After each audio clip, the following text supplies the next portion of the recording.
Welcome, workers and friends. Welcome back to Working Class Revolt. I'm one of your co-hosts, Dust James, the Marxist-Leninist truck driver. I'm coming to you live from my humble home in rural North Carolina. Out here in is y'all say the States. It's a lovely winter evening, lovely Saturday winter evening. Big storm on the way. I'm all huddled up in here, and I got the heater on. I got this denim jacket on, and I'm ready to sit down with my wonderful co-host out there in the land down under, the thunder from down under, union organizer David Fox. How's it going, brother? Very good, thank you. It's a very, very warm summer's day today. I mean, in Celsius, it's going to be 33 degrees Celsius. Um, and I think I don't know, I'm not too sure what that's in Fahrenheit, but it's going to be a particular hot day. I'm looking forward to a late afternoon swim, though, at a nearby lake. Oh wow, that's great. That's crazy. Come together from halfway around the world, brother David Fox, and we are assembled here today for a very important cause. We are continuing our study of J.V. Stalin's The Foundations of Leninism. This is very, very important work, and we are plugging along, getting through it. Looks like we got 3 chapters left. We're well over halfway done. It's just the two of us tonight for a deep study on a longer chapter. So we'll get right into it. So we usually start by doing a little bit of background information. So this is chapter 7, strategy and tactics. And we were trying to ask a lot of our contacts, will you study the strategy and tactics chapter with us? And we got a lot of, no, I'm not too up to par on that subject. That is not my expertise. That's a little bit too much for me to handle. And it can be intimidating. I think Stalin breaks down, heavy theory and puts it in more working class language. Even though it was 100, this was written near 100 years ago. It's still very relevant, and it's still very relatable.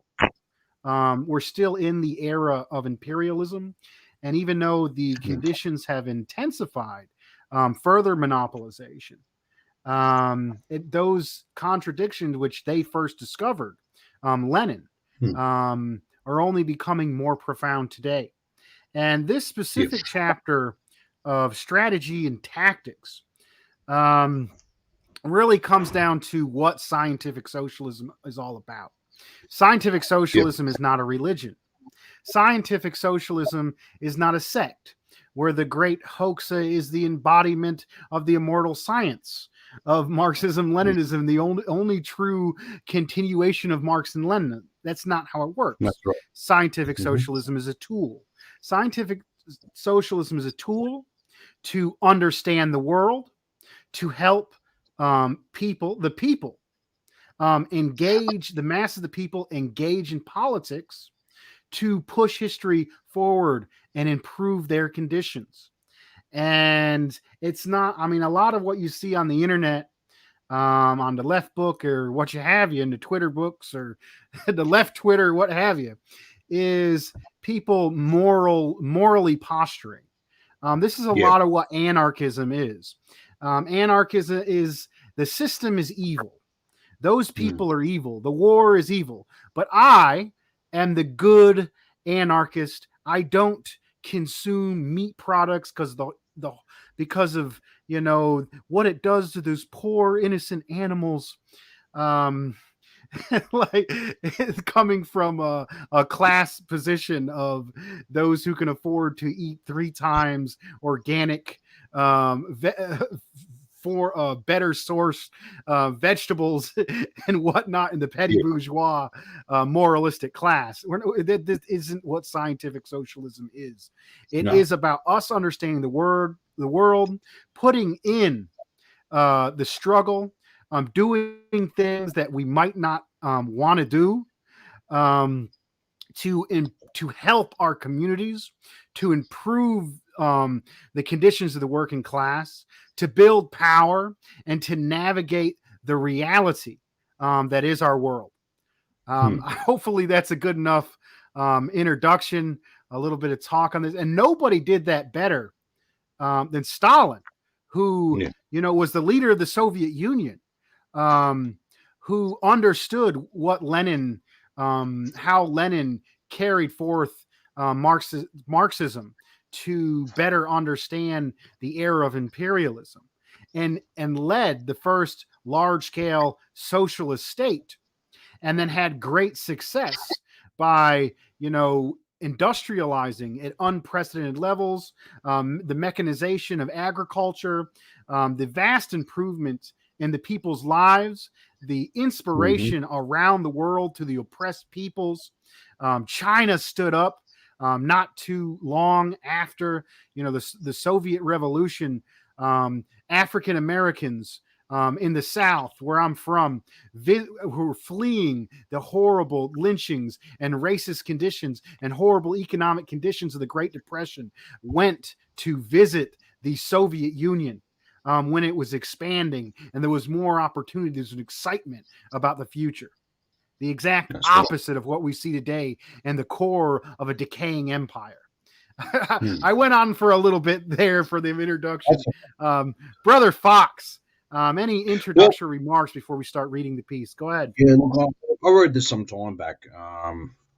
Oh, many years back when I studied with a couple of comrades when I was living in Perth, and I think basically, or something I think, but it's basically what it's come down to. Theory and practice have to go together, and basically, when this was written out, it was also written out of the experiences of the Bolsheviks, but many others who are trying to take all sorts of deviations and that, and just to prove how incorrect it was, it had to be embedded in everyday concrete reality for working class people and poor people in general. And look, it argues against adventurism, and it argues against taking an ultra conservative line on things, left and right opportunism. It really is, and that's what I understand. Look, I've come across many people that are really good. They've read all in theory stuff, and they agree with it, and they're good at doing quotations, and they haven't put in the arguments. But when it actually gets into everyday concrete practice, they seem to fall. This is where they fall down. So this is the opportunity that the two have to go together. They're not separate. They're nothing's separate. Everything's connected, and that's why it's vitally important that theory and practice go together. So it's a vitally important chapter, and what we learn from that is how they went through it, and basically, yeah, and also too, I would just want to say it also avoids turning everything into a chat show. Look, I'm just being as guilty as charged with everyone else. We'll get together with some good like-minded people who want to do something, and it just winds up being an endless debating society. And that's what Marxism is, not a debating society. It's actually it's a guide, it's a toolbox or a guide to action, and and I think that's vitally was keep that in the back of your mind. So, yeah. And can you elaborate more on what you mean by exactly by practice? Well, it's obviously to see where people are at in your community, in your state, or in your country, be on particular issues. It could be anything. People are going to say, I'll give you an example. Some people said we should boycott elections. Well, has that got mass support? Is it practical to do so? And it's the discussion's got to be had, but it's got to be embedded in. But when you're carrying out that action, it's got to be in contra in league with where the masses are at. It's from the masses to the masses. So that's as Mal correctly pointed out. So that's what I meant by that. If I was hoping to incisive, I hope I elaborate that on a little bit as well. For Lewis. I cannot speak Spanish. I haven't got a bloody clue how to speak Spanish, so we do apologise. You might be able to actually click on your screen and go to subtitles. Might be able to change from English to Espiano. Mm. All right. Thank you, brother, for that great introduction. I was just sharing this out. Um, I'm sharing this out to as many places as possible. So, everybody that's watching, make this a bigger conversation. Please like the video. Please subscribe. Please share this out on Twitter, Facebook group, chat groups, wherever you can post it. Looks like we have a a direct question here we can go ahead and answer before we get into discussion. Yeah. Can you elaborate more on what you mean exactly by practice? And as he contrasted theory from practice, theory is, basic principles that you have seen through history. That the different forces, how they interact with each other on a macro level. Practice is actually what you're going to do about it. Should I, pass out flyers here? Should I focus on this issue? Should I talk with these people? Should I talk with those people? Should I work in the labor movement? What have you? He says we just answered that. That's good. All right, and thanks. And we're really glad to have you here, Incisive. So we're going to get right into the reading. So here we are. J.V. Stalin, The Foundations of Leninism. Chapter 7, Strategy and Tactics. From this theme, I take 6 questions. A. Strategy and tactics as the science of leadership and the class struggle of the proletariat. B. Stages of the revolution and strategy. C. The ebb and flow of the movement and tactics. D. Strategic leadership. E. Tactical leadership. F. Reformism and revolutionism. 1. Strategy and tactics as the science of leadership in the class struggle of the proletariat. The period of the domination of the Second International was mainly a period of the formation and training of the proletarian political armies under conditions of more or less peaceful development. It was the period of parliamentarism and the predominant form of class struggle. Questions of class conflicts, of preparing the proletariat for revolutionary classes, of the means of achieving the dictatorship of the proletariat, did not seem to be on the order of the day at the time. The task was confined to utilizing all means of legal development for the purpose of forming and training the proletarian armies, to utilizing parliamentarism and conformity with the conditions under which the status of the proletariat remained, and, as it seemed, had to remain that of an opposition. It scarcely needs proof that in such a period, with such a conception of the tasks of the proletariat, there could be neither an integral strategy nor an elaborated tactics. There were fragmentary and detached ideas about tactics and strategy, but no tactics or strategy as such. The mortal sin of the Second International was not that it pursued the tactics of utilising the parliamentary forms of struggle, but that it overestimated the importance of these forms, that it considered them virtually the only forms, and that when the period of open revolutionary battle set in and the question of extra parliamentary forms of struggle came to the fore, the parties of the Second International turned their backs on these new tasks, refused to shoulder them. Only the subsequent period, in the period of the direct action by the proletariat, in the period of proletarian revolution, when the question of overthrowing the bourgeoisie became a question of immediate action, when the question of the reserves of the proletariat strategy became one of the most burning questions, when all forms of struggle and of organisation, parliamentary and extra-parliamentary, that is, tactics, had fully manifested themselves and became well defined. Only in this period could an integral strategy and elaborate tactics for the struggle of the proletariat be drawn up. It was precisely in that period that Lenin brought out in the light of day the brilliant ideas of Marx and Engels on tactics and strategy that had been immured by the opportunists of the Second International. But Lenin did not confine himself to restoring certain tactical propositions of Marx and Engels. He developed them further and supplemented them with new ideas and propositions, combining them all into a system of rules and guiding principles for the leadership of the class struggle of the proletariat. Lenin's pamphlets such as What's to be Done, Two Tactics, Imperialism, and State and Revolution, the Proletarian Revolution, and the Renegade Kautsky, Left-Wing Communism, etc., will undoubtedly always be treasured as priceless contributions to the general store of Marxism, to its revolutionary arsenal. The strategy and tactics of Leninism constitute the science of leadership of the revolutionary struggle of the proletariat. 2. Stages of the revolution and strategy. Strategy is determination of the direction of the main blow of the proletariat at a given stage of the revolution, the elaboration of a corresponding plan for the disposition of the revolutionary forces, main and secondary reserves. The fight to carry out this plan throughout the given stage of the revolution. Our revolution had already passed through two stages, and after the October Revolution, it entered a third one. Our strategy changed accordingly. First stage, 1903 to February 1917. Objective, to overthrow Tsarism and completely wipe out the survivals of medievalism.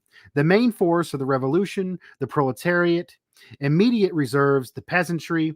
Direction of the main blow, the isolation of the liberal monarchist bourgeoisie, which was striving to win over the peasants and liquidate the revolution by a compromise with Tsarism. Plan for the disposition of forces, alliance of the working class with the peasantry. The proletariat must carry to completion the democratic revolution by allying to itself the mass of the peasantry in order to crush by force the resistance of the autocracy and to paralyze the instability of the bourgeoisie.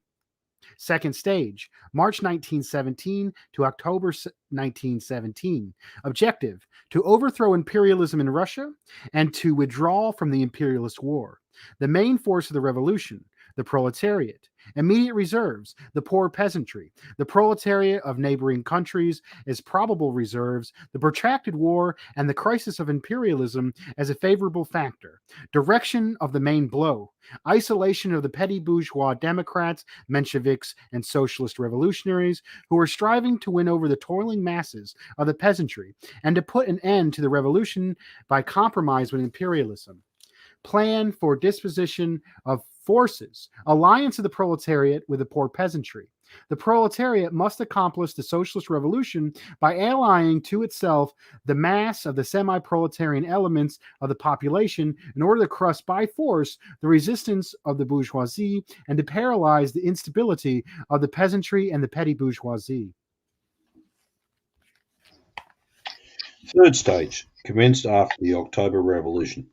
Objective, to consolidate the dictatorship of the proletariat in one country, using it as a base for the overthrow of imperialism in all countries. The revolution is spreading beyond the confines of one country. The epoch of the world revolution has commenced. The main forces of the revolution, the dictatorship of the proletariat in one country, the revolutionary movement of the proletariat in all countries. Main reserves, the semi-proletarian and small peasant masses in the developed countries, the liberation movement in all the colonies and dependent countries. Direction of the main blow. Isolation of the petty bourgeois Democrats, isolation of the parties of the Second International, which constitute the main support of policy of compromise with imperialism. Plan of the disposition of forces, alliance of the proletarian revolution with the liberation movement in the colonies and dependent countries. Strategy deals with main forces of the revolution and their reserves. It changes with the passing of the revolution from one stage to another, but remains essentially unchanged throughout a given stage. 3. The flow and ebb of the movement and tactics. Tactics are the determination of the line of conduct of the proletariat in the comparatively short period of the flow or ebb of the movement, of the rise or decline of the revolution. To fight to carry out this line by means of replacing old forms of struggle and organization by new ones, old slogans by new ones, by combining these forms, etc., while the object of strategy is to win the war against Tsarism, let us say, or against the bourgeoisie, to carry through the struggle against Tsarism or against the bourgeoisie to its end. Tactics pursue less important objects, for their aim is not winning of the war as a whole, but the winning of some particular engagements or some particular battles, the carrying through successfully of some particular campaign or actions corresponding to the concrete circumstances in the given period of rise or decline of the revolution. Tactics are a part of strategy, subordinate to it and serving it. Tactics change according to flow and ebb. While the strategic plan remained unchanged during the first stage of the revolution, 1903 to February 1917, tactics changed several times during that period. In the period of 1903 to 1905, the party pursued offensive tactics, for the tide of the revolution was rising, the movement was on the upgrade, and tactics had to proceed from this fact. Accordingly, the forms of struggle were revolutionary, corresponding to the requirements of the rising tide of the revolution. Local political strikes, political demonstrations, the general political strike, boycott of the Duma, uh, insurrection, revolutionary fighting slogans. Such were the successive forms of the struggle during that period. These changes in the forms of struggle were accompanied by corresponding changes in the forms of organisation. Factory committees, revolutionary peasant committees, strike committees, Soviets of workers' deputies, a workers' party operating more or less openly. Such were the forms of organisation during that period. I'd like to take a short time out of the reading to Cool. acknowledge a very favorable guest, Sister Delia Gray. I was on her show recently. This is a sister out of Texas. Um, and I was on her show. I uploaded that video on the YouTube. So if you want to check out our conversation, you can go back and see it there. Let's take a moment to address her direct question. What is Tsarism? The Tsar was the feudal leader or monarch, the king, in more layman's terms, of the Russian Empire. And so this was during a socialist revolution, and history progresses in modes of production. First, you have feudalism with kings, and then capitalism, and eventually will evolve into socialism. So this was the first socialist, large-scale socialist revolution in a semi-feudal country. So, and they had to have the revolution in stages. So the first thing they did was the proletariat led the revolution, but allied with the bourgeoisie, well, elements of the bourgeoisie, but mostly the peasantry. And they had to cut off immediately the absolutely most reactionary forces, which were those of the feudal forces, the rule by God, one king who has dominion over everything. These are absolutely backwards and barbaric ideas that just and structures. We're talking about ideas which were brought about by actual material structures, and that had to be combated against, and done forward. That way, we could progress towards a more advanced society. I hope that answered your question, Sister Delia Gray, and we're very glad for you to join us. So I'll continue on with the reading. In the period from 1907 to 1912, the party was compelled to resort to tactics of retreat, for we then experienced a decline in the revolutionary movement. The ebb of the revolution, the tactics necessary, had to take this fact into consideration. The forms of struggle, as well as the forms of organization, changed accordingly. Let me hide that. Instead of the boycott of the Duma, participation in the Duma, instead of open revolutionary actions outside the Duma, actions and work in the Duma, instead of general political strikes, partial economic strikes, or simply a lull in activities. Of course, the party had to go underground during that period, while the revolutionary mass organizations were replaced by cultural, educational, cooperative, insurance, and other legal organizations. Right. The same must be said of the second and third stages of the revolution, during which tactics changed dozens of times, whereas the strategical plans remained unchanged. Tactics deal with the forms of struggle and the forms of organisation of the proletariat, with their changes and combinations. During a given stage of the revolution, tactics may change several times, depending on the flow or ebb, the rise or decline of the revolution. 4. Strategic leadership. The reserves of the revolution can be direct. A. The peasantry and in general the intermediate strata of the population within the country.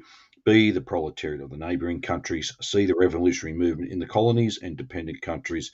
D. The gains and achievements of the dictatorship of the proletariat, part of which the proletariat may give up temporarily, while retaining superiority of the forces in order to buy off a powerful enemy and gain a respite. And indirect. A. The contradictions and conflicts among the non-proletarian classes within the country, which can be utilised by the proletariat to weaken the enemy and to strengthen its own reserves. The contradictions, conflicts, and wars. The imperialist war, for instance, among the bourgeois states hostile to the proletarian state which can be utilised by the proletariat in its offensive or in manoeuvring in the event of a forced retreat. There is no need to speak at length about the reserves of the first category, as their significance is clear to everyone. As for the reserve of the secondary category, whose significance is not clear, it must be said that sometimes they are of prime importance for progress of the revolution. One can hardly deny the enormous importance, for example, of the conflicts between the petty bourgeois Democrats, the socialist revolutionaries, the liberal monarchist bourgeoisie, the cadets, during and after the First Revolution, which undoubtedly played its part in freeing the peasantry from the influence of the bourgeoisie. Still less reason is there for denying the colossal importance of the fact that the principal groups of imperialists were engaged in a deadly war during the period of the October Revolution, when the imperialists engrossed in war among themselves and were unable to concentrate their forces against the young Soviet power. And the proletariat, for this very reason, was able to get down to the work of organizing its forces and consolidating its power. And to prepare the rout of the Kolchak and Denkin, it must be presumed that now, when the contradictions among the imperialist groups are becoming more and more profound, and when a new war among them is becoming inevitable, reserves of this description will assume even greater importance for the proletariat.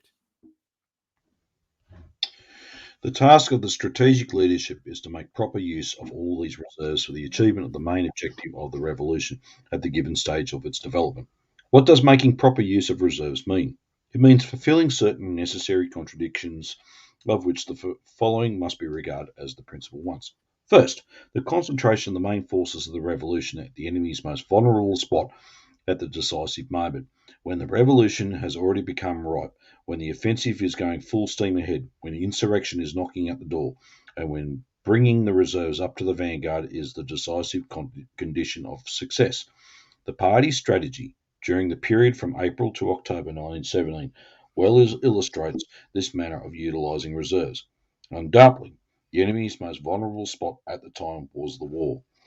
Undoubtedly, it was on this question, as the fundamental one, that the party rallied the broadest masses of the population around the proletarian vanguard.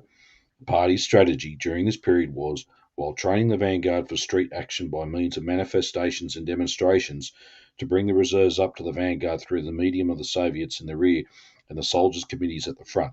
The outcome of the revolution was shown that the reserves were properly utilised. Here is what Lenin, paraphrasing the well known thesis of Marx and Engels on insurrection, says about this condition of the strategic utilization of forces of the revolution. 1. Never play with insurrection, but when beginning it, firmly realize that you must go to the end. 2. Concentrate a great superiority of forces at this decisive point, at the decisive moment. Otherwise, the enemy, who has the advantage of better preparation and organization, will destroy the insurgents. 3. Once the insurrection has begun, you must act with greatest determination, by all means, without fail, to take the offensive. The defensive is the death of every armed uprising. 4. You must try to take the enemy by surprise and seize the moment when his forces are scattered. 5. You must strive for daily success, even if small, one might say hourly, if it is the case of one town, and at all costs retain the moral ascendancy.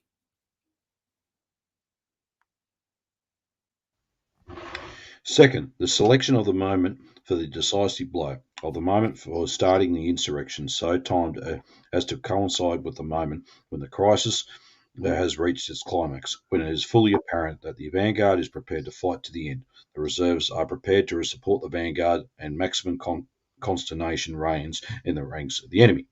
The decisive battle, says Lenin, may be deemed to have fully matured when, All the class forces hostile to us have become sufficiently entangled, are sufficiently at loggerheads with each other, have sufficiently weakened themselves in a struggle which is beyond their strength.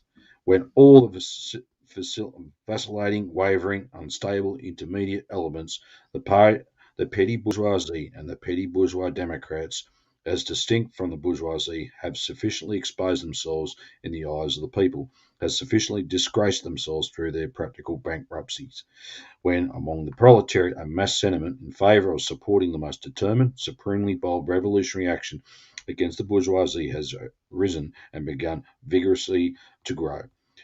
Then revolution is indeed right. Then, indeed, if we have correctly gauged all the conditions indicated above, and if we have chosen the moment rightly, our victory is assured. The manner in which the October uprising was carried out may be taken as a model of such strategy. Failure to observe the conditions led to a dangerous error called loss of tempo, when the party lags behind the movement or runs far ahead of it, corrupting the danger of failure. An example of such loss of tempo, of how the moment for an uprising should not be chosen, may be seen in an attempt made by a section of our comrades to begin the uprising by arresting the Democratic Conference in September 1917, when wavering was still apparent in the Soviets, when the armies at the front were still at the crossroads, when the reserves have not yet been brought up to the vanguard.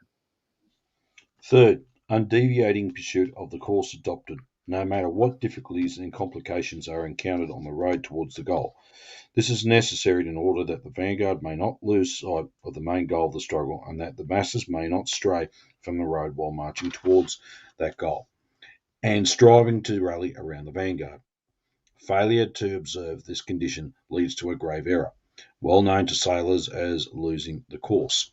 As an example of this loss of course, we may mention the erroneous conduct of our party when, immediately after the Democratic Conference, it adopted a resolution to participate in the pre Parliament.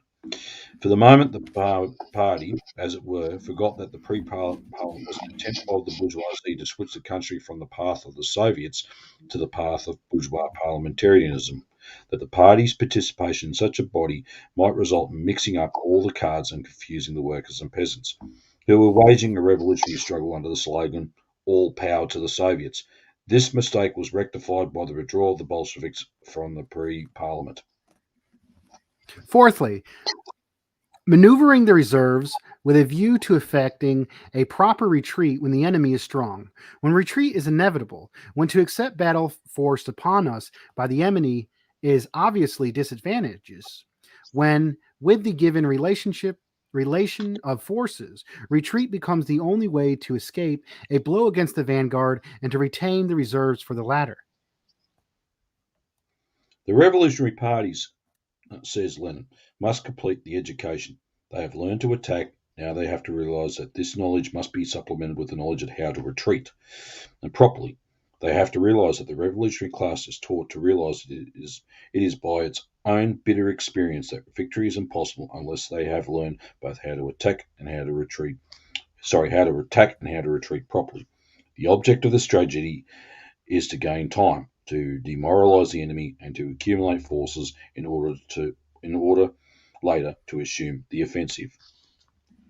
The signing of the Brest Peace may be taken as a model of this strategy, for it enabled the party to gain time, to take advantage of conflicts in the camp of the imperialists, to disrupt the forces of the enemy, to retain the support of the peasantry, and to accumulate forces in preparation for an offensive against Kloklock and Denken.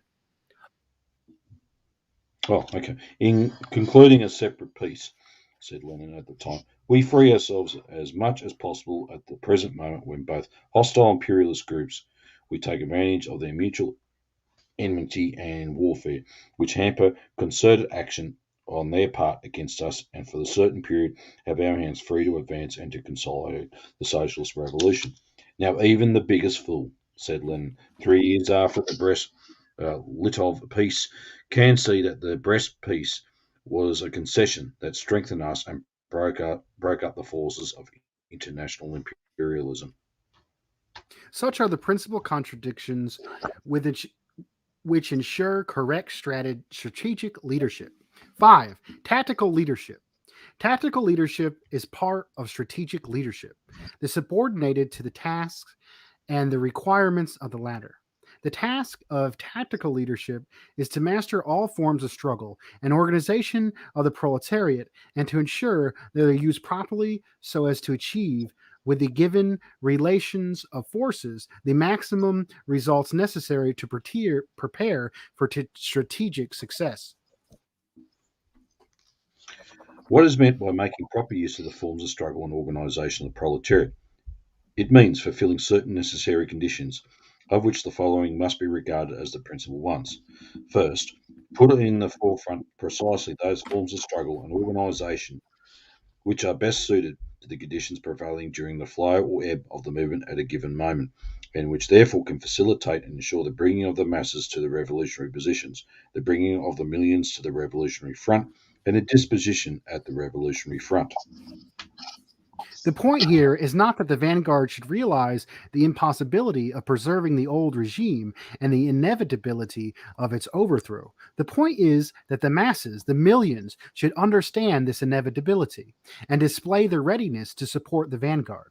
But the masses can understand this only from their own experience. The task is to enable to vast masses to realize from their own experience the inevitability of the overthrow of the old regime, to promote such methods of struggle and forms of organizations as will make it easier for the masses to realize from experience the correctness of revolutionary slogans.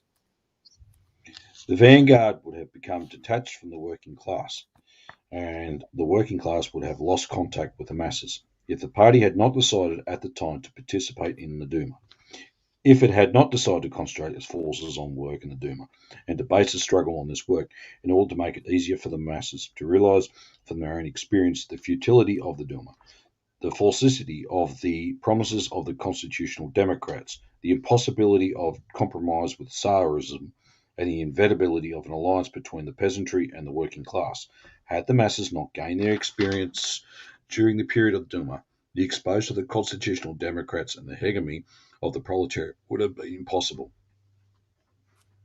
The danger of the Azovist tactics was that they threatened to detach the vanguard for the millions of its reserves. The party would have become detached from the working class, and the working class would have lost its influence along the broad masses of the peasants and soldiers. If the proletariat had followed the left communist, who called for an uprising in April 1917, when the Mensheviks and socialist revolutionaries had not yet exposed themselves as advocates of war and imperialism, when the masses had not yet realized from their own experience the falsity of speeches of the Mensheviks and the socialist revolutionaries about peace, land, and freedom, had the masses not gained the experience during the Kerensky period, the Mensheviks and the social revolutionaries would not have been isolated, and the dictatorship of the proletariat would have been impossible. Therefore, the tactics of patiently explaining the principles of the petty bourgeois parties and of open struggle in the Soviets were the only correct tactics. The danger of the tactics of the left communists was that they threatened to transfer the party from the leadership of the proletarian revolution into a handful of futile conspirators with no ground to stand on. Victory cannot be won with the vanguard alone, says Lenin. To throw the vanguard alone into the decisive battle before the whole class, before the broad masses have taken up a position either or direct support of the vanguard, or at least of benevolent neutrality towards it, would not merely follow, would not be merely be a folly but a crime. In order that actually the whole class, that actually the broad masses of toilers and those oppressed by capital may take up such position, propaganda and agitation alone are not enough. For this, the masses must have their own political experiences. Such is the fundamental law of all great revolutions, now confirmed with astonishing force and vividness, not only in Russia but also in Germany, but only in the uncultured, often illiterate masses of Russia, but the highly cultured, entirely literate masses of Germany, and to realise through their own painful experiences the absolute impotence and spinelessness, the absolute helplessness and servility to the bourgeoisie, the utter vileness of the government of the Knights of the Second International, the absolute inevitability of a dictatorship of the extreme reactionaries. That's Kornilov in Russia.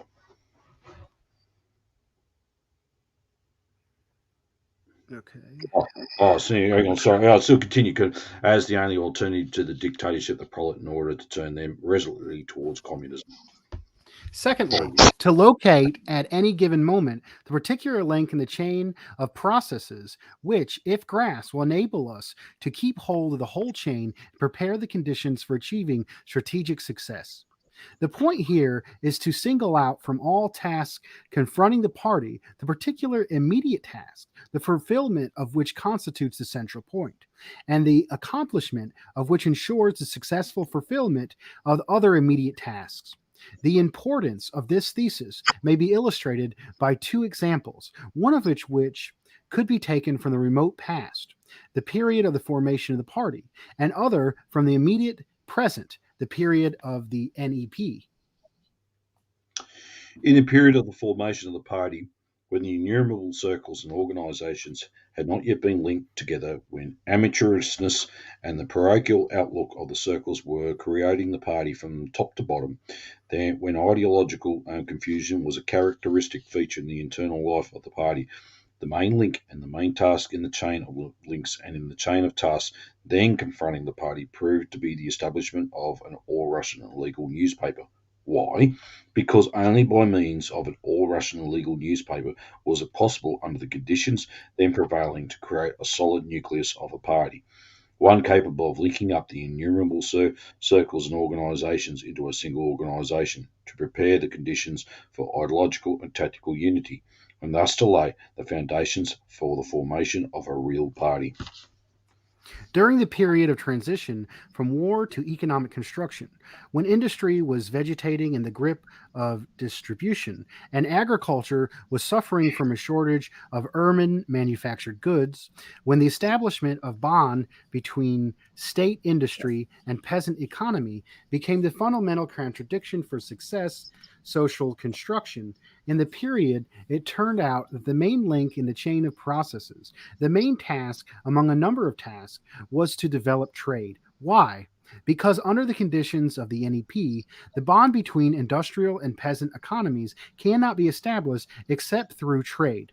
Because under the conditions of the NEP, production without sale is fatal for industry. Because industry can be expanded only by the expansion of sales as a result of developing trade. Because only after we consolidate our position in the sphere of trade, only after we have secured the control of trade, only after we have secured the link, can be any hope of linking industry with the peasant market and successfully fulfilling the other immediate tasks in order to create the conditions for building the foundations of socialist economy.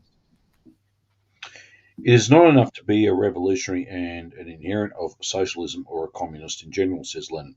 One must be able to each particular moment to find the particular link in the chain which one must grasp with all one's might in order to hold the whole chain and to prepare firmly for the transition of the next link.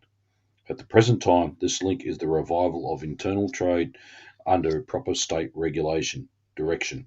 Trade, that is the link in the historical chain of events in the transitional forms of our socialist construction in 1921 to 22, which we must grasp with all our might.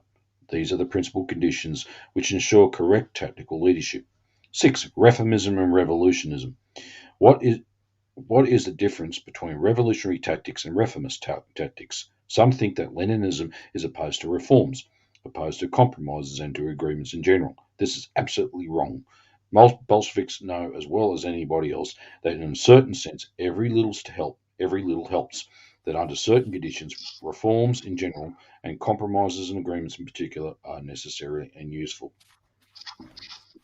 To carry on a war for the overthrow of the international bourgeoisie, says Lenin, a war which is 100 times more difficult, protracted, and complicated than most stubborn of ordinary wars between states, and to refuse beforehanded to maneuver to utilize the conflict of interest, even though temporary, among one's enemies, to reject agreements and compromises when with possible, even though temporary, unstable, vacillating, conditional allies.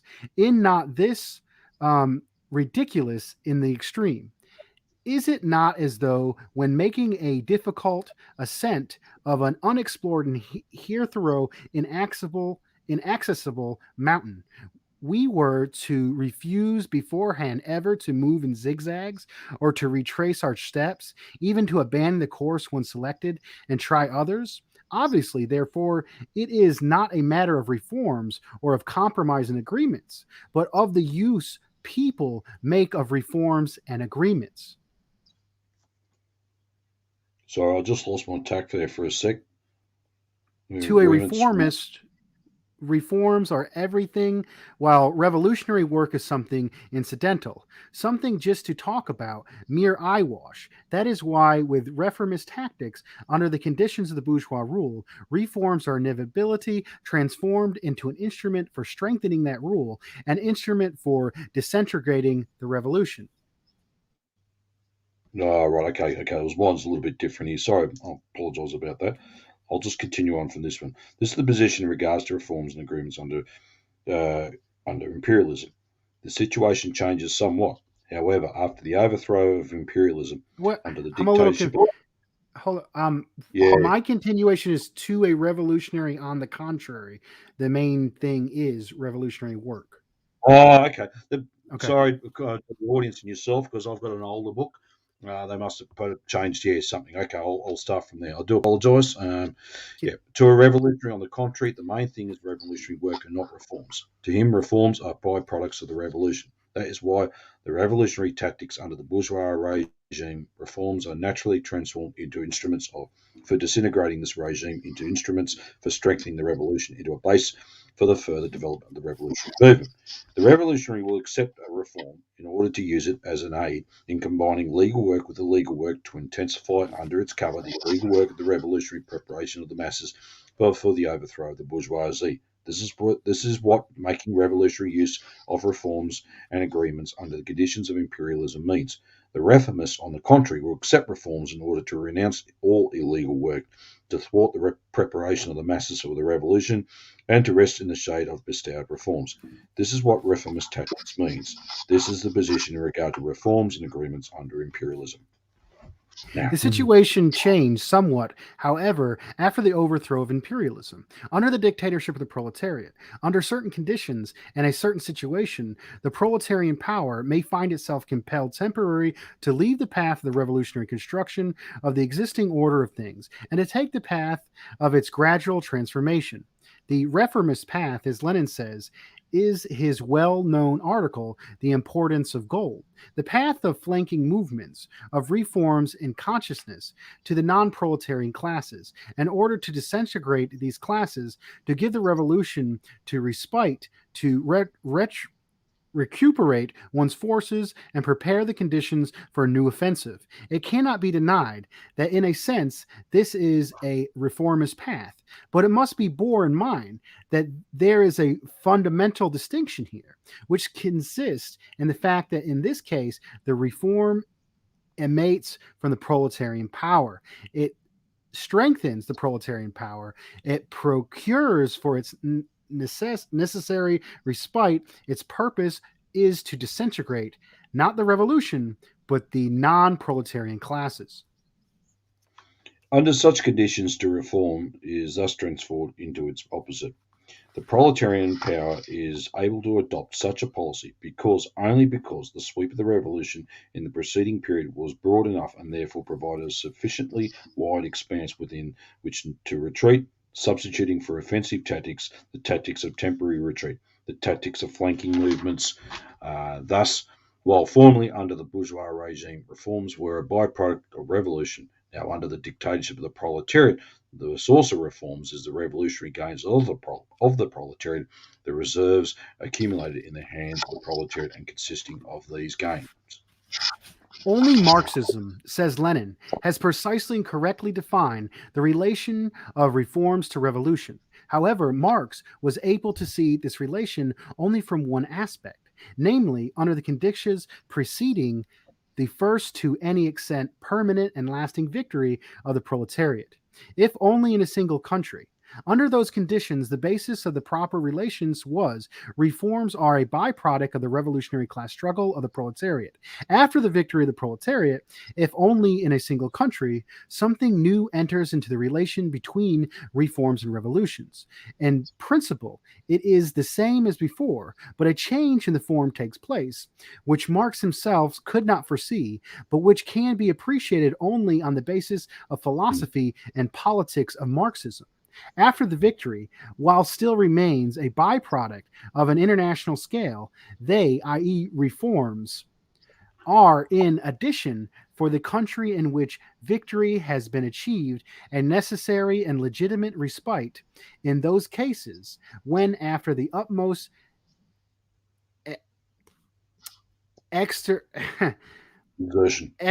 extension of effort, it becomes obvious that sufficient strength is lacking for the revolutionary accomplishment of this or that transition. Victory creates such a reserve of strength that it is possible to hold out even in a forced retreat, to hold out both material and morally. Wow. That concludes the chapter 7 of Stalin's Foundations of Leninism, Strategy and Tactics. Initial responses. That was beautiful. I love Stalin. I love reading Stalin. There's nothing I'd rather do than sit here and look at and just read somebody who just gathered all these masses of people, the peasantry, led by the workers, in coalition with the bourgeoisie, first to destroy Tsarism and then to destroy capitalism, which is imperialism itself, and construct the first large-scale socialist revolution, and then to continue those tactics and understand how those tactics change from the revolutionary period to the period of construction, and what Stalin was able to do in uniting the masses of peasants with the proletariat, building through these controlled markets, to save the lives of people, to stop famines, to industrialize agriculture, is absolutely beautiful, and it was an inspiration to the world. That I'm just blown away. My initial response to reading the material is just wow. That is beautiful. Brother Fox, initial response. Well, I mean, that is, as I said, it's quite an extensive read, but as I said, it was straightforward type read, and this was out of their own practical everyday experiences leading right up to October 1917, even after. And so they touched on some of that as well, and it's really good how they clearly spelled it out. What we have to do is either advance when we're in retreat, how we have to adopt to our material conditions. We've got no choice. So we can't sort of like live in a dream world and come up with and try to do something that's out of the ordinary. We've got to look at where concrete reality is and how we're going to operate moving forward. And I think it's certainly it's something. This is what we learn from. You don't have to actually identically do what the Bolsheviks did, right? Because they're a particular historical epoch in their history and under particular historical general conditions. So all of us here in the US or Australia, but anywhere else, we're looking to look at where everything's at and then how we go about moving things. And once again, this is not a dogma. It's not it's just something, there's no actual dead set blueprint how we go about it. Well, obviously, this is a guide to action, and this just comes to show some practical experiences where we learn from these guys, because the fact is, at the end of the day, they did it. They did it, and they learned from it, and they also learned from their mistakes as well. And look, I think out of that, it's sort of, I've made mistakes, no doubt, and it's good reassuring. We'll make mistakes, but we're going to need to have a look at it, need to learn from it, and how we can do things differently.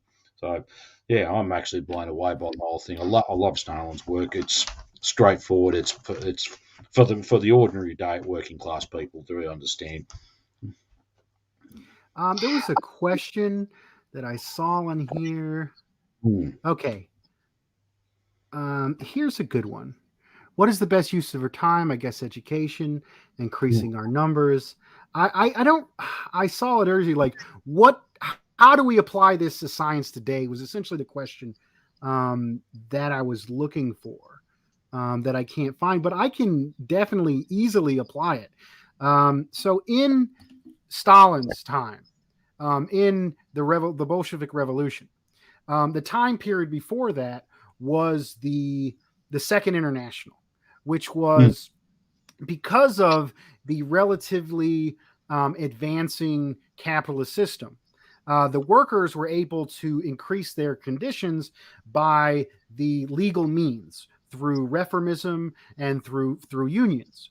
And because they were able to increase their means, at least in Western Europe and Russia, uh, was because why am I going to go out and kill and die in a revolution to get my needs met when I'm getting a meat through the regular legal facilities? And if somebody was to go in that time period and be like, hey, you need to stop being reformist, how are they going to convince the workers who are improving their conditions? They're not going to.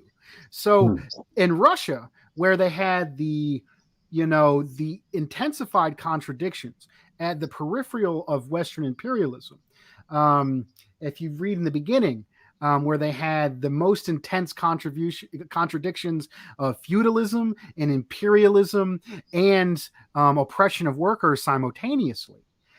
They were able to, with the crisis of the imperialist war, on the slogan of peace, land, and bread, and through the party of a new type, they were able to first make the alliance with the peasants and the bourgeoisie to kick out Tsardom. And then eventually they were able to detach the reformist elements, not through going out and like telling them, but through them being exposed only after they continued the imperialist war. After they were able to use peace, land, and bread to say, hey, these bourgeois people ain't in your interest, and then the masses were able then to actually have a socialist proletarian revolution. So let's look at that in our time today in the United States. I would say we're dealing with the legacy of the new left. The new left is a detached from the working class, petty bourgeoisie, hooked to academia, hooked to the Democrat, fake left that has been twisted and manipulated by the CIA to look into deconstruction of society instead of actually building working class power. That is what we're living in the legacy of today. That is why the Communist Party USA is hopelessly hooked to the Democrats, because they don't have a working class base. This is why other parties are hooked into the protest cage, and they can't get out and address the masses because they're not working class movements. If we look back at the so-called dinosaur left, the old communist movement, it's kind of what we need to go back into. It's they basically destroyed it through McCarthyism, through building the labor aristocracy. Especially in the United States, we don't even have socialist communist parties. If you say socialism or communism just as recently as 10 years ago, you'd be laughed out of the room and demonized. So what's happening now? Now that the labor aristocracy is dwindling, conditions are worsening. People are looking for, more alternatives. We need a resurgence of working class socialism, Marxist-Leninism, that comes from the working class community. We need to make Marxism working class again. That's how I feel. how things are transitioning in our time period, applying what Stalin did in his time period, the logic and reasoning to the current circumstance. Comrade Fox, what do you think of that analysis? Anything to add on to it? Yeah, look, I think that's a fantastic analysis because we look at today, and I mean, for us both here in the US and Australia, I think one thing we can do, yeah, and I know I believe one of the comrades here about education, very vitally important. I won't argue against that. I think it's exceptionally important about education. Education must be linked to everyday concrete demands and the current struggle. Okay, it can't be divorced from that. So yes, again, education is once increasing the numbers will come with that, but also to this where the theory comes into the practice. Now, the Centre of Political Innovation (CPI) I think it's got a 4 or 5 point plan. They're actually putting it out to the masses, and it's a really good one too. And we're adopting it here for Australia for our group. And obviously, one of the big demands is a government of action that fights for working families. And correct me if I'm wrong. There's other one about health, about fusion energy, and there was something else. High speed, is it high speed rail? Something. I can't just think of it off the top of my head. I haven't got it in front of me. To apologise, but these are something that's actually ingrained in every concrete reality of ordinary working people. This should be the US, but with something we're looking at adopting here, we may add a few extra or whatever. That's certainly pertaining to Australian conditions. But these are something because even when I've actually gone out and talked to workers in my capacity as an organiser, and even just ordinary people in general, have said, no, we need a government of action that fights for working families. Just for that one alone, that resonates with everyone. They just say, well, hell yeah. Yeah, we definitely do. And that really works, and it resonates with them. It's not trendy. We're not trying to go and change it to this trendy pseudo inner city academic whatever hot crap. It needs to be, it needs to be there for garnering everyday ordinary people, and it does resonate with them. And said, yes, certainly do, especially under this certain climates we're on. We've got COVID running rampant. It's a complete schmozzle here in Australia, no doubt in the US as well. Everyone's left to fend for themselves now. People are divided in that. But once we start putting a few concrete demands like that in place, we can actually go to political parties. We don't have to run around candidates ourselves, but even go to all the political candidates and political parties and says, well, what's your position on this? And see what they say. Uh, and then start actually, and it's a good way to get them to expose themselves as well for what they really are, especially the major parties. It's a good way to educate the masses. Well, here they are, they're exposing it. They're not interested in fighting for you. They're not interested in this. They're not interested in that. In fact, this is what they're interested in doing is maintaining and ruling capital over you and make sure profit reigns supreme. And this is what the system we're under. We're under a system where profits reign supreme. Profits are in command.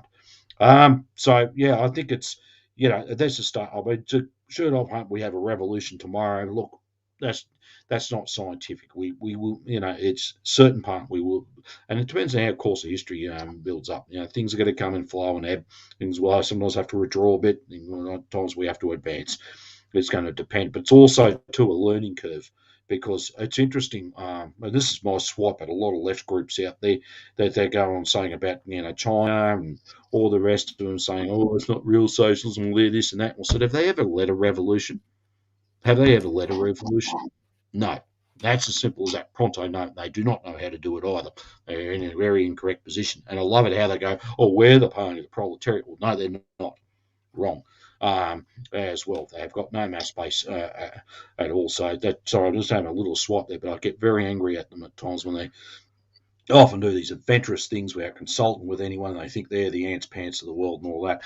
But it's good to all right, But at the end of the day, you go and do that, and then just see what happens. And so that's vitally important. But going back to the CPI, I think using that as Dust, Caleb, and many other people have set this up. It's a really good way of moving forward. It's a really good way to put that out to people and even preach the word socialism as well. Well, not the word, but to really talk socialism with every ordinary day people. So it's a starting point, and that's where we will work from there. I'll just actually go on for a little bit further. There was a comment by James about the Upper Clyde shipyard occupation of the 1970, 1971, I'm led to believe. I actually read the little book about, and Jimmy Reed was the main leader. He was a member of the Communist Party of Britain, or Communist Party of Great Britain, it was then known at the time. I'm not too sure he was occupation, but he worked there. The Upper Clyde shipyards were in Glasgow, Scotland, It was a major shipbuilding place. They were on the verge of closure and that, but they kept the shipyards open. The workers organised under, and this is where good communist work organisation works. They had a good shop committee of shop stewards. They went out there, they organised the workers and organised a long-term campaign. They occupied the shipyards, not for just where work didn't cease. They continued to work themselves. They built the ships, etc. And actually, really, what we should learn from that lesson. The book I will actually read, it's actually with a Labour History Society now. I'm not too sure it's still in print, or if you can actually get it. Probably rare as anything now, but I think it's vitally important we learn from those things, because occupations like that are vitally important to learn from as well. Both union capacity, but developed from not just a wages and conditions struggle, but to a struggle to take over production and get control. Sorry, my camera and I dubbed that, and I think that's vitally important. Production is important to take over as well. So it's a good lesson learned. They're not going to preach that everyone will teach that anywhere, for very obvious reasons. They don't want to know that workers are quite capable of taking over. And that's actually another good one we can put out to ordinary working people out there. So you guys, everyone we all run the system. We already, or not, we don't own it, but we run everything. We're quite capable of running it without capitalists at all. When you think about it, we're quite good. We make things, we drive things, we repair things, we service everything. Whoops, there goes my camera because it's decided to be insolent. I'm just going to adjust the Excel. Excuse me, I do apologise for that, but something fell off. It's all right, brother. There. So I'll just continue on. But I mean, we do directly everything, and it's quite interesting. I've been in situations where all of a sudden something's gone on, but we don't have any supervisor or leading hand, for example. So someone on night starts organising, and we actually are quite more productive once we actually work out how things move forward. We're actually a lot more productive. Interesting stuff than under a capitalist one. So it just shows you, that's just a very basic form. Well, you can see socialism in place, but what socialism is it where all the major industries and that are organised around a plan, and working classes in power. You'd be surprised it's a lot more advanced system than, say, when we're under capitalism, where profits are in command and where the capitalists are in power. So it just shows the superiority. We can do it. It can be done.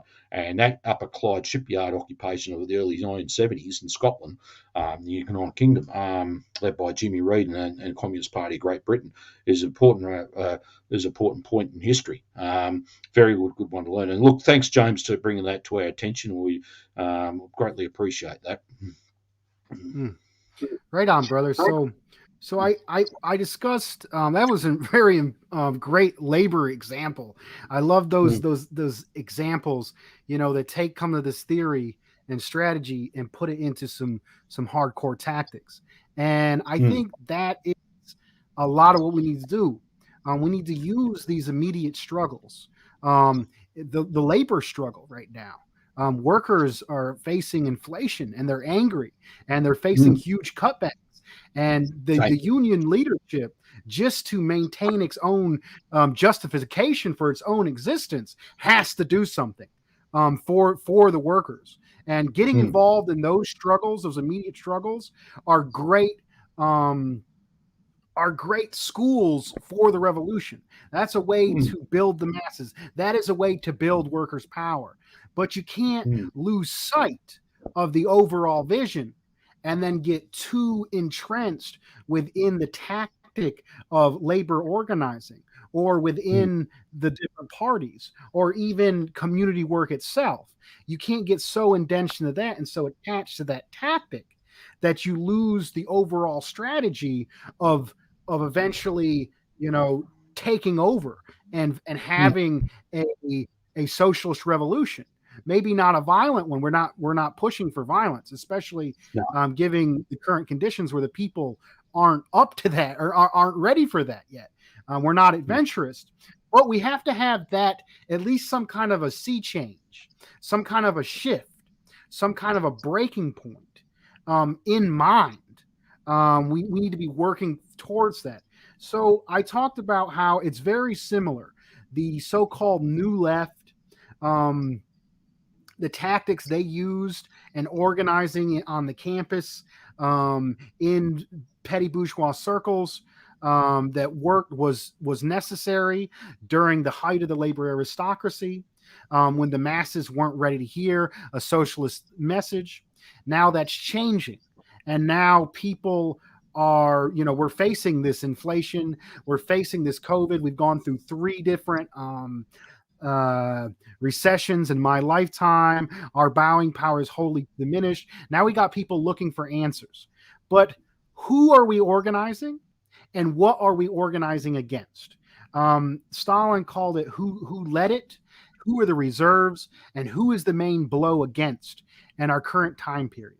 And I would say the main force are the people who is the internet, and at least in the United States, is the lower strata or lower section of the international proletariat. I'm talking Mm-hmm. about people who aren't in the managerial class, nurses, CNAs, not academics, not even teacher. I'm talking about the field workers. I'm talking about the chicken plant workers. I'm talking about the production workers. I'm talking about the hospitality industry, the construction workers, the main center of the productive forces in the proletariat, which is international and has a large section of oppressed nations within it. I would say that is the main strive. Those are the people who are being discontented. Those are the people who are desperate and looking for answers. And they're not hooked to that old left. They're not hooked to the reformist movement. They're actually more open to revolutionary ideas than the so-called new left that's hooked to the protest cage and hooked to academia. And who are the reserves? I would say the reserves are the small business owners.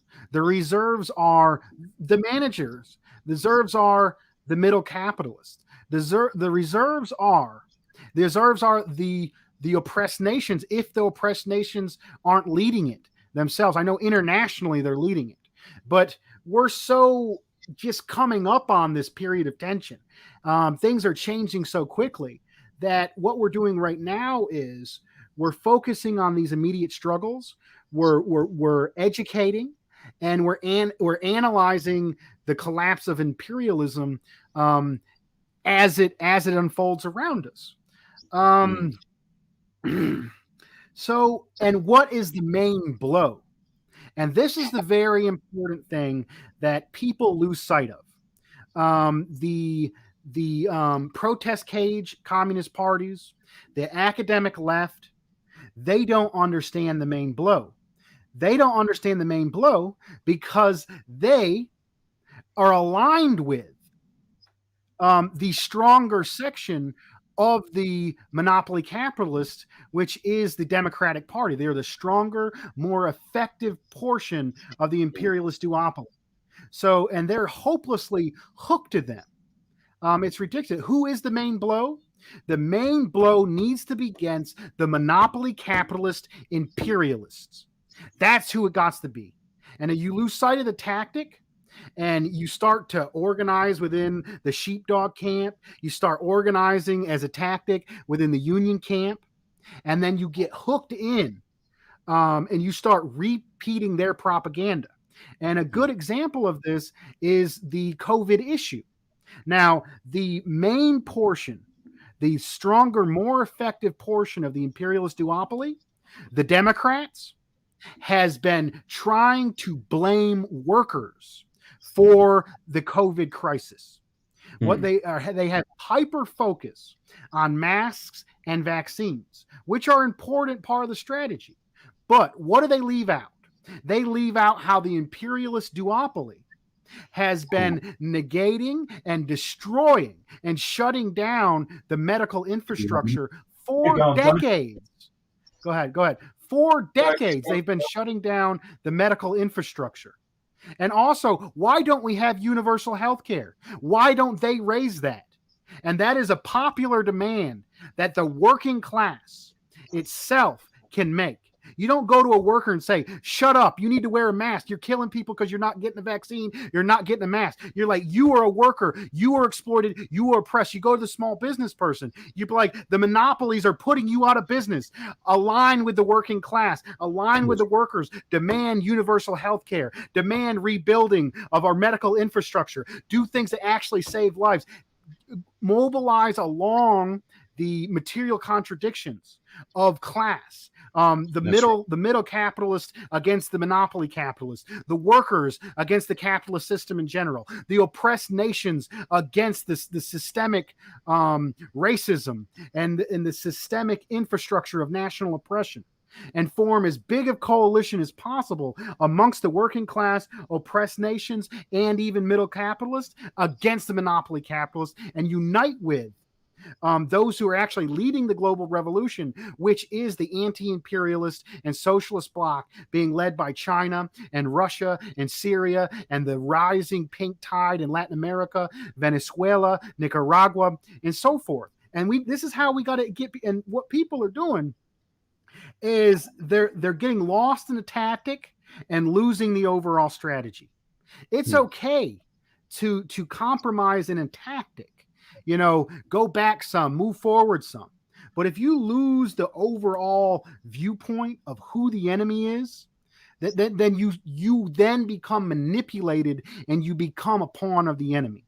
If you join the sheepdog imperialist camp and put all your eggs in the basket of mobilizing for Bernie Sanders, all you do is echo bourgeois propaganda that blames workers, that alienates the rural from the urban proletariat, and you just strengthen the enemy, the imperialist. We need to build working class power, mobilize the masses, and put it into conflict with the main enemy, which is the monopoly capitalist imperialists.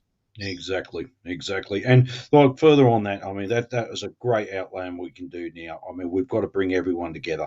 I mean COVID has they basically the imperialists have used COVID to divide the working class over being pro-vax or anti-vax. That's not the issue. Right, that is not the issue. The issue is a class struggle in medicine. Yes, and actually, I highly recommend because if you actually want to do a study on the pharmaceutical mafia, there's a section out of this book by Harper Bra, Imperialism, the Eve of Socialist Revolution of the Proletariat. It's actually called The Pharmaceutical Mafia. It's a very good one to read. It was written in the early 2000s. But that's beside the point. It wasn't just about pharmaceuticals. This is over imperialism, capitalism. And we need to have everyone united again because, unfortunately, what we call the academic, the synthetic left, whatever, all these other groups and stuff, they're not actually uniting the working class around the common enemy. And this is the tragic here. What we're seeing in Australia. Then you've got other groups moving in, creating national chauvinism and other things, and they're not actually providing anything in the way forward. They're just harnessing people's anger and fear to make something even uglier. Moving on, and this is where we're going to need to actually get back in and get out from the movement and get into the masses. As a matter of urgency, and that CPI plan is fantastic to use that as just as a model, as many other things, other tactics and information you might want to use in your own respective conditions. But this is why it needs to be done. And because if we're otherwise, we're just going to be continuing going around and around and around and around in circles and achieving nothing, which is basically the old form. What's the old form of insanity? It's consistently doing the same thing over and over and over, trying to achieve a different result. And it's and we should all learn that by now. We're not getting anywhere, but we need to get everyone back into it. And if you want to talk about COVID, is there a class struggle in medicine? Certainly is. Certainly is, and we need to have a working class line put forward to it as well. More healthcare, more hospitals built, etc. And Dus has already said that, so that there you go. You've got something to work around. Mm. Very powerful, very powerful. We got about, I don't want to go more than an hour and a half or about hour and 17 minutes into this.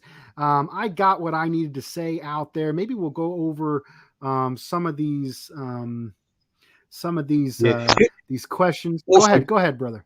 just a couple of things. I know it was for people like Delia or Delia. Correct. I apologise if I have your name pronounced your name wrong. Look, some of the wording that you're learning, like the Tsar or Tsarism, that means the emperor. of Russia. That's the term for emperor. But even too, people might have heard dictatorship of the proletariat. Don't be fearful of that. Keep that in context of when that was written, how it was written. When Karl Marx wrote that originally in the 1800s, he wrote it in about 2 or 3 languages combined. So when it was translated in English, that's how it came out. In fact, what it means is rule of the working class, working class rule. That's instead of capitalist class rule, which we're living under, it's working class rule, and that's what he actually meant by that.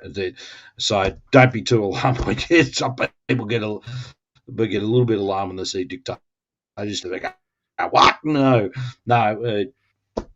Just keep that in an historical context, and that's how it was written out. So yeah, I want to bring up this comment. that was so whoever translated in the time, we can incisive. So they got a concession. Yeah, I want to bring up this comment from Incisive. So they got a concession. Don't get me wrong. I applied them, but it's not a revolution. We had the same thing in the U.S. in the 30s, where significant concessions were made. But look at us now today. Now that's interesting. This idea of concessions, the labor aristocracy, and the overall goal of the revolution. Now, if we go back into the 1930s and 40s, we're looking in the United States. We're looking at the height of the Communist Party. The Soviet Union is in power. The Communist Party is mass. It is hundreds of thousands of members who are linked to who are leading unions, who are leading community organizations, who are leading civil rights organizations that have millions of people that are being influenced and mobilized by the Communist Party. And because of that, in the crisis within the Great Depression and in the post-World War order, when the U.S. became undisputably the dominant imperialist power, they were able to give concessions to a large portion of the working class, creating the labor aristocracy. And in tandem with doing that to consolidate their power, they went hard and destroyed the Communist Party. McCarthyism in the 50s was absolute disgusting. I have people that that trained me, whose family members were interrogated, were ripped out of their houses, were imprisoned, people who lost their jobs. The Communist Party, basically had to go underground. And then when it reemerged in the 60s, 70s, and then 80s, it really became, a reformist party attached to the Democratic Party. So let's talk about that now. So would it have been possible in the conditions of the height of the labor aristocracy to have a socialist revolution in the United States? No. But I think the good thing to keep doing, which a lot of people did, was maintain those sleeper cells. The people that taught me, who went through, who braved through the period of the labor aristocracy, who preserved the living understanding of Marxism, Leninism that went on to me, and they maintained and grew the unions. They maintained and grew civil rights organizations, which in themselves are not revolutionary, but they are workers' power. And they are, things to be utilized to maintain conditions,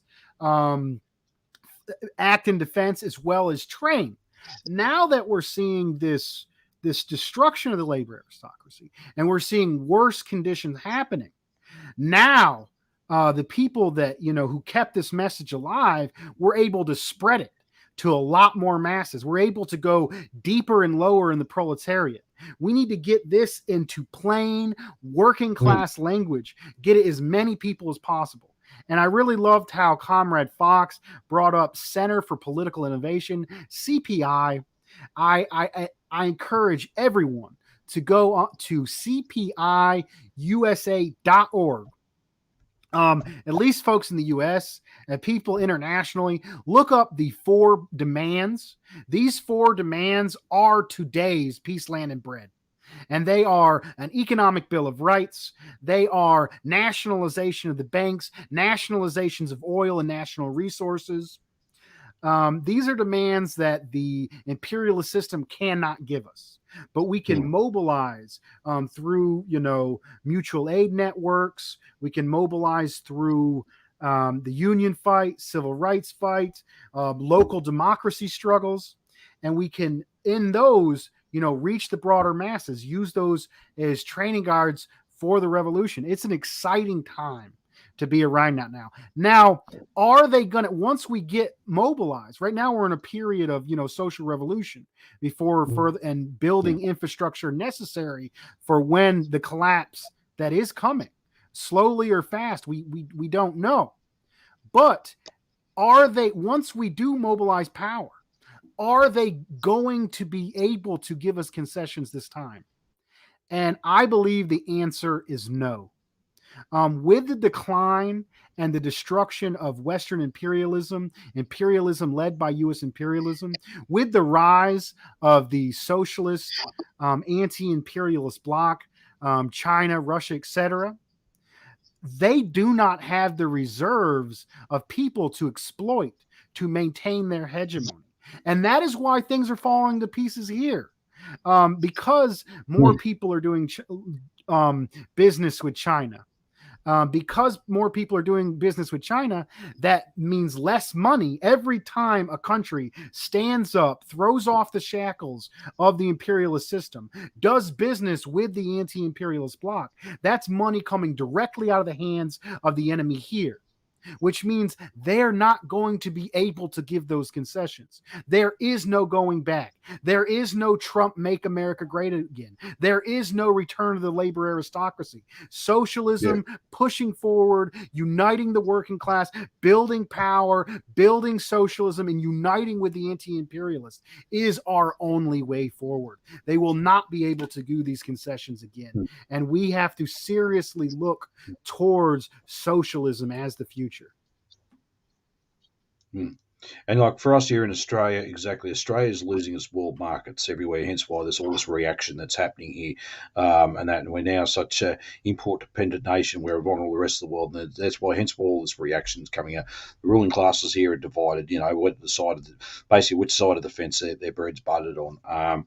So I mean, it certainly is where a very interesting epoch in our times as well for us in Australia.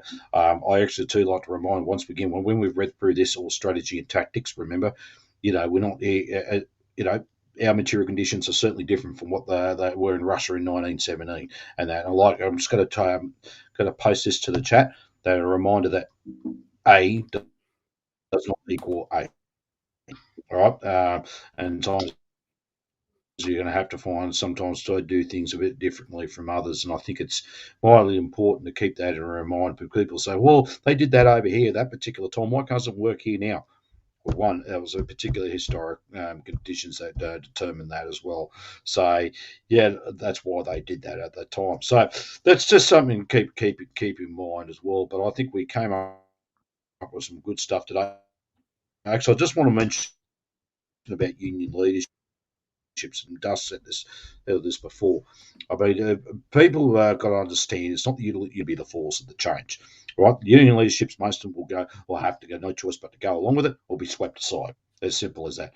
And you also taken again, just because someone's a union leader doesn't mean they're any good. You've got some good ones. I mentioned Jimmy Reed before from the Upper Clyde shipyards, and that you also got some really good. We've got historically a lot of great union leaders as well, and communists. They certainly led the charge. They built things.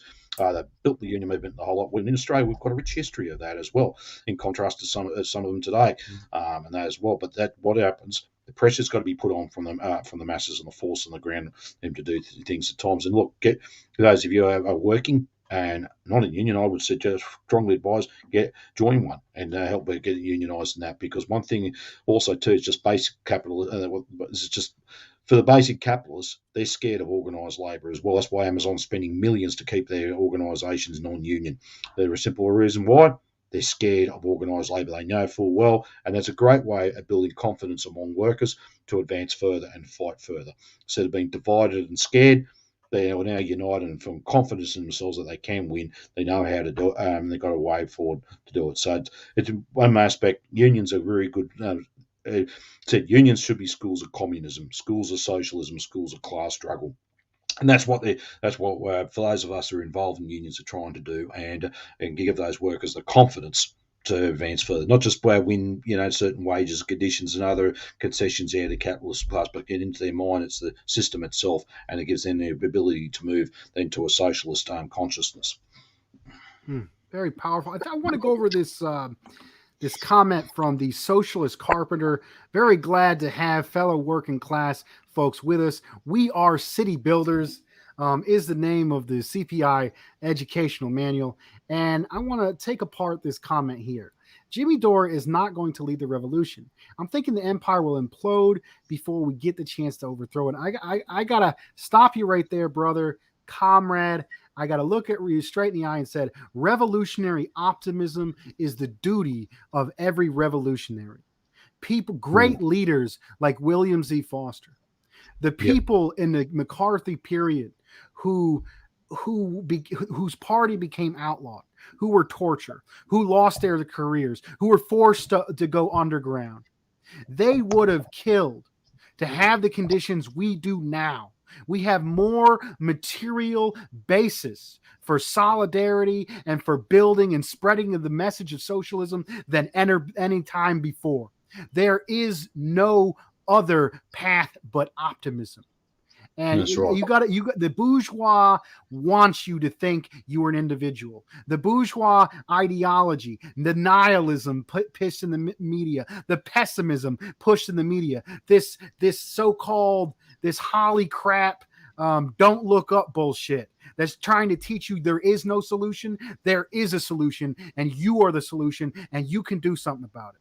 Now let's talk about Jimmy Dore. Jimmy Dore takes on the correct position of being against the imperialist sheepdogs. It's straight out and plain. Jimmy Dore was a liberal. Jimmy Dore was not, a few years ago, was praising Obama.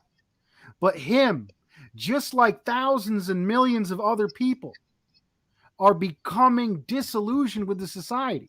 And Jimmy Dore was an example of a public figure that we got to see become disillusioned. And when he was backing forces that were safe for the imperialist system, when he had AOC on his show, they left him alone. They were happy for him to grow. He was just part of the bread tube. But then when he crossed the line and he said, the imperialist sheepdogs do not care about the people. They are only getting the people into the Democratic Party. When he completely rejected the Democratic Party and he put out Force the Vote, and he exposed the imperialist sheepdogs, AOC and the Squad and Sanders and the like of them, for not giving the people universal health care, why hundreds of thousands of people are dying in a pandemic, was when he became on the right side of that issue. And we need to be on the right side of the issue, and we need to find people like that that can push more people towards that position. We need to completely reject. We need to mobilize and engage in ways that make the people who aren't disillusioned with the system, we need to have them become disillusioned with the system. And we cannot get lost in the tactic of working with the electoral process to try to bring about change, because the conditions in the imperialist core will not be changed by the Democratic Party. We need to build independent outside power, and we need to expose the imperialist sheepdogs for who they are. And people like Jimmy Dore are great allies in that fight, in that struggle. Very good. Very good. Very good. And look, I just on that guy saying, and I mean, look, I can understand your sentiment about that, but look, reality is, at the end of the day, if you're going to wait for something to implode, you could be waiting for years and years and years. But it's not going to just happen overnight. It's going to happen quickly. Canberra can rebound it in a magnificent fashion as well, if you want to put it that way. I just look. There are some basic things you can do, and I will look. Highly recommend get in touch. I'm not too sure where you live, but I mean, if you're ever been to the US, get in touch with the CPI USA, and get some interest there. I also too see where if there's some struggles happening around locally in your all around your locality and that. I'll be involved in there as well. Get to meet ordinary people and all that. But I think if we're just going to wait for something to happen, well, we're going to be waiting for a very long time. Indeed, we don't look. One thing that's lesson learned out of this, during Lenin's time and Stalin's time, they did not wait around for things to happen. They just got on with it, and this is what the reality was. This is written by people who will be heavily over their heads in practice as well, not just theory, but just in practice. They didn't wait around and do things. So look, look, I can understand a little bit of a pessimism or sentiment about that. Sure, and things going to be frustrating as anything at time you want to, hit something, but it's not going to. Look, at the end of the day, take a deep breath. Basically, okay, let's see what's achievable as well. All right, so and yeah, as I said, get in touch with CPI USA if you're in the US. If you're here in Australia, get in touch with myself and that just send us a message or something like that, and yeah, well, by YouTube or Facebook, and yeah, we'll talk further. Hmm. I want to address a comment here. Thank you, Carla Hernandez, for being with us. Um, I'd like to read your comment here. I'm buying silver with the money I've been saving. I quit smoking cigarettes. We're $11 a pack. I commend you on your personal growth. That's absolutely beautiful. And we all got to do what we need to do to maintain financial stability amongst our individual families. I think that's important. We shouldn't lose sight of that.